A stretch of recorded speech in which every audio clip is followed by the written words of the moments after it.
Bonjour à tous, bienvenue sur BBI Boss Business Interview, le rendez-vous des acteurs économiques à impact positif dédié aux chefs d'entreprise.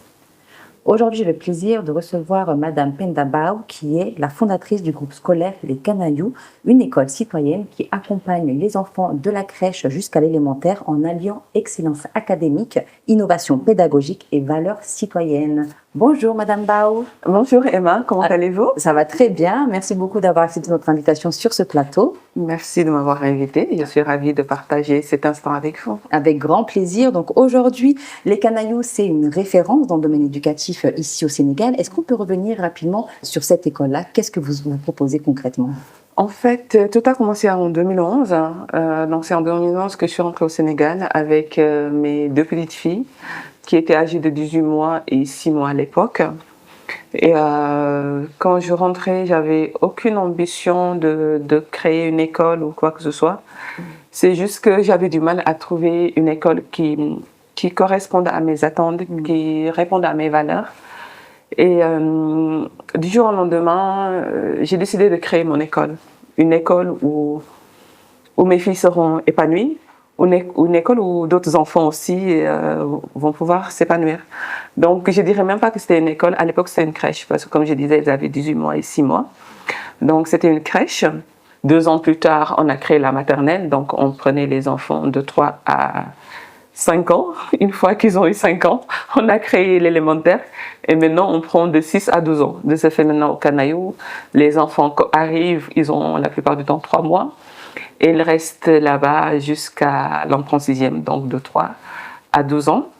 Et au début, c'était une toute petite école qui se trouvait au Mariste.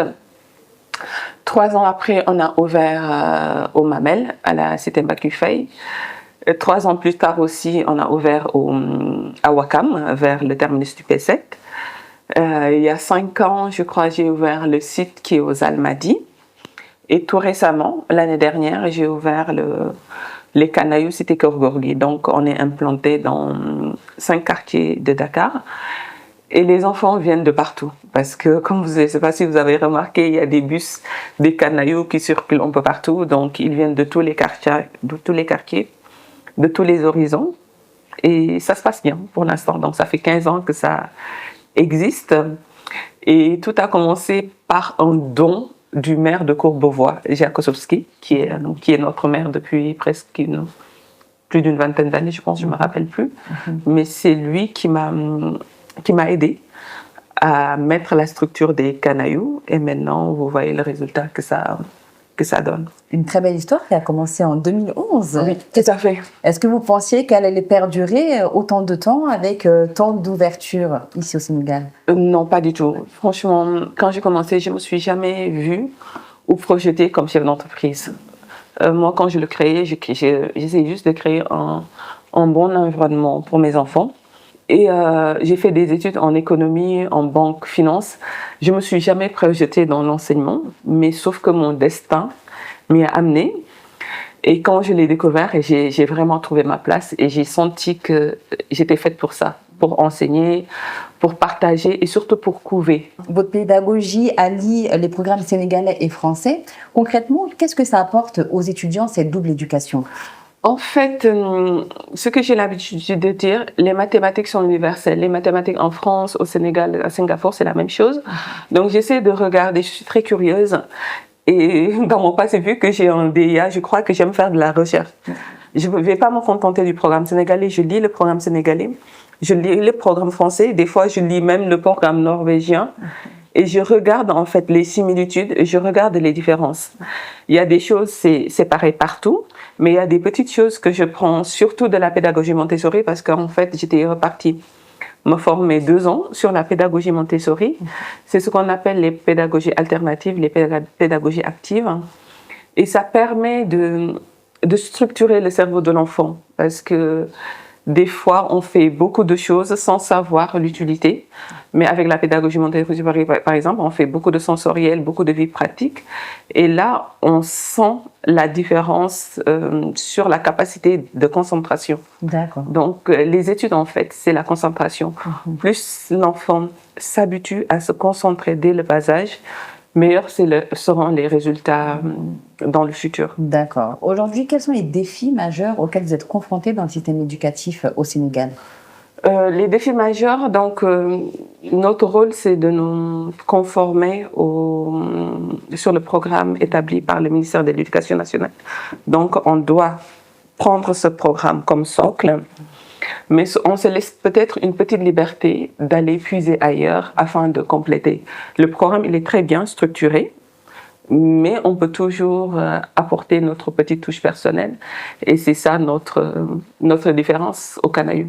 Cette petite touche qu'on rajoute. Que vous rajoutez. Voilà. Aujourd'hui, vous insistez beaucoup sur la citoyenneté et l'épanouissement personnel des enfants. Pourquoi est-ce que c'est si important pour vous en termes de développement chez l'enfant? Ce qui est le plus important pour moi, c'est l'épanouissement.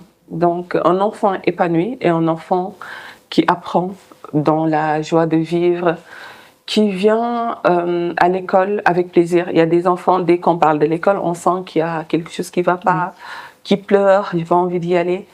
Et les enfants, par exemple, les parents me disent quand il y a les vacances, les lundis, ils ont hâte, maman, ils prennent leur sac, on doit aller à l'école.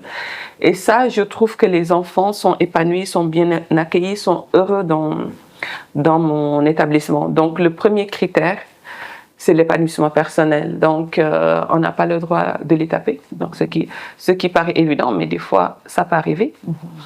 On n'a pas le droit de leur crier dessus. Même s'ils font des bêtises, on doit les amener, leur expliquer ce qu'ils ont fait, de ne plus les refaire. Et peut-être au pire des cas, une petite chaise de réflexion, ils vont s'asseoir, se calmer tout seuls, le temps qu'ils comprennent et qu'ils ne refont plus ce genre de bêtises. Donc, quand on dit enfant, des fois ça va, des fois ça va pas. C'est à nous de trouver les moyens de faire pour que les choses se passent dans les meilleures conditions. Très intéressant. Votre école a même été récemment distinguée comme étant la meilleure école au niveau national ici au Sénégal. Qu'est-ce qui fait selon vous cette singularité et cette force-là dans l'accompagnement que vous proposez? Donc, au niveau de l'école, en fait, on a la chance, peut-être la chance ou le mérite, je ne sais pas, mais à chaque fois qu'il y a des examens nationaux, on a toujours 100%. Donc, sur ce côté, au CFE, comme on entre en 6e, on arrive à faire réussir tous les élèves. Et il y a d'autres critères qui comptent, c'est au niveau des inspections aussi, ils viennent de temps en temps regarder le cadre de vie, regarder si on respecte les normes, le programme. Et à la fin, c'est eux qui choisissent. Et on a eu la chance l'année dernière. On n'était pas la seule école, on était 3 écoles à être reçues par le président de la République. Bassirou Diomaye Faye, on était partis avec une 50aine d'enfants et c'était fantastique. Autant pour nous les adultes, autant pour les enfants de discuter avec le président, de jouer avec lui. Et je pense que ça va être une journée inoubliable pour eux. Bien sûr. Voilà, donc on était très ravis. Et aussi pour vous en tant que fondatrice aujourd'hui de l'école, une récompense par rapport à tout cet effort-là que vous avez mis en place. Oui. C'est vrai que ça fait plaisir d'être reconnu dans son domaine. Voilà, donc comme je disais, les choses, on les fait juste parce qu'on doit faire notre travail. Mais quand on est reconnu et on est distingué, c'est une très grande fierté. Vous êtes une femme leader dans le domaine de l'éducation. Quel message aimeriez-vous transmettre aux jeunes qui vont regarder cette vidéo? Aux jeunes, ce que j'aimerais partager, c'est de faire quelque chose qu'on aime vraiment. Quand on se lance dans un métier, dans un domaine, faire quelque chose qu'on aime et ne pas prendre l'argent comme moteur. Voilà. On fait ce qu'on aime et quand on fait ce qu'on aime, c'est sûr qu'on arrive à la perfection ou au top. Et une fois qu'on est au top, les retombées vont venir. Mais juste faire ce qu'on aime et faire bien son travail et le reste, ça vient après. Merci beaucoup, Madame Bao, pour ces mots qui sont très justes. Je rappelle que vous êtes aujourd'hui la fondatrice du groupe Les Canailloux et que vous contribuez activement à redéfinir l'éducation générale au niveau du Sénégal. Merci à vous d'avoir regardé cette interview jusqu'à la fin et je vous dis à très vite pour une nouvelle émission de BBI.